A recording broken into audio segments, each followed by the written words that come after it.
All right, so we're going to look at example B and example C. You'll find these examples in your textbook also on page 175.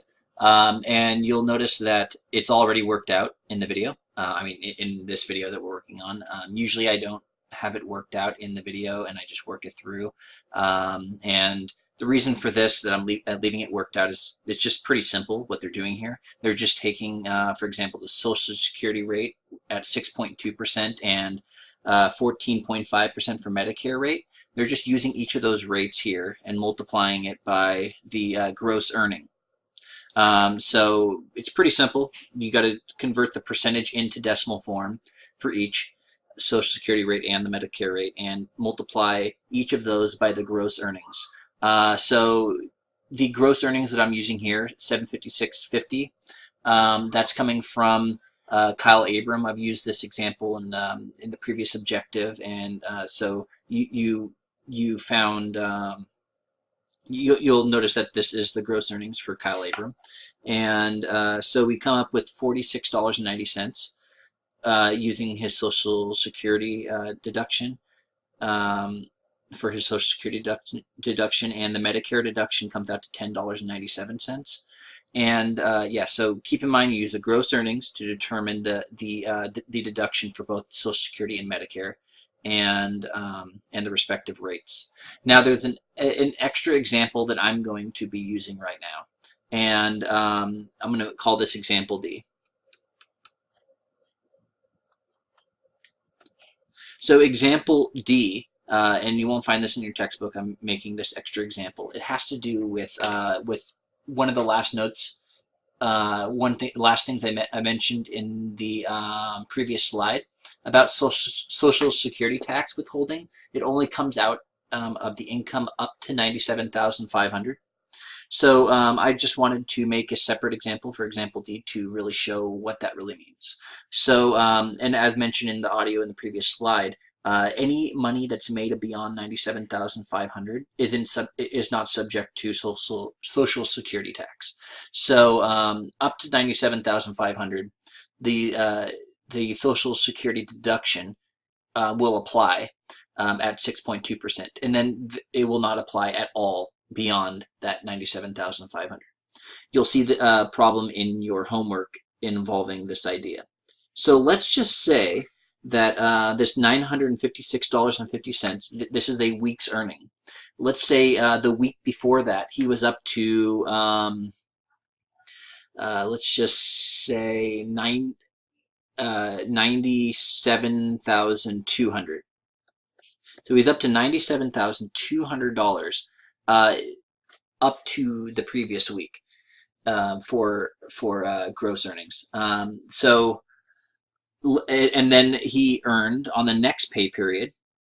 So on the next pay period, he earned $756.50.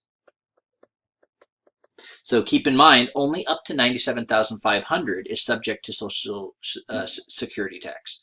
So this is a separate example, or sorry, yeah, Social Security tax. And so this $46.90 that we derive for Social Security tax is based off of the earnings, all that earnings, $956.50. All of that was below the $97,500 threshold. So now this example, in example D, we're supposing that we're up to $97,200, and once he makes his next week pay, we're going to be going beyond the $97,500. So what we'll see is not all of this portion will be subject to Social Security tax. And we'll see that, well, we can take the $97,500, the threshold, and subtract how much he made last week, or up to the point before this week's pay, and we'll notice that we'll have $300 left that he would be able to be taxed for Social Security. So only $300 in this case, assuming he made this $97,200 up to this point before the pay, only $300 will be taxes for Social Security. But keep in mind, if we're determining Medicare, Medicare is there's no threshold. there's no limit, so you'll always be taxed for Medicare at 14.5%. So only the $300 for Social Security for this next paycheck, even though he was paid more than that. So $300 times 0.062, and I'm going to calculate that really quickly. And I found that it comes out to $18.60.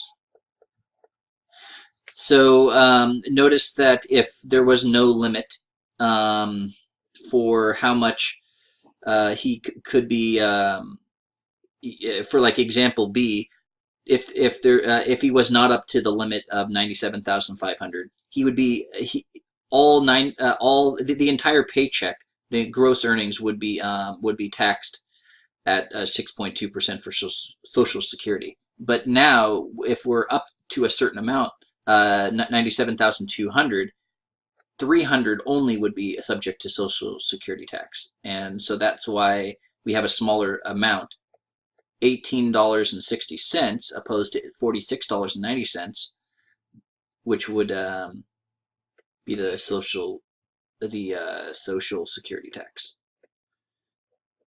Security tax. So comparing this amount to this amount. So anyways, I hope that this makes sense. You're going to see a problem like this on your text in your homework. So let me know if you have any concerns about anything I mentioned in this video.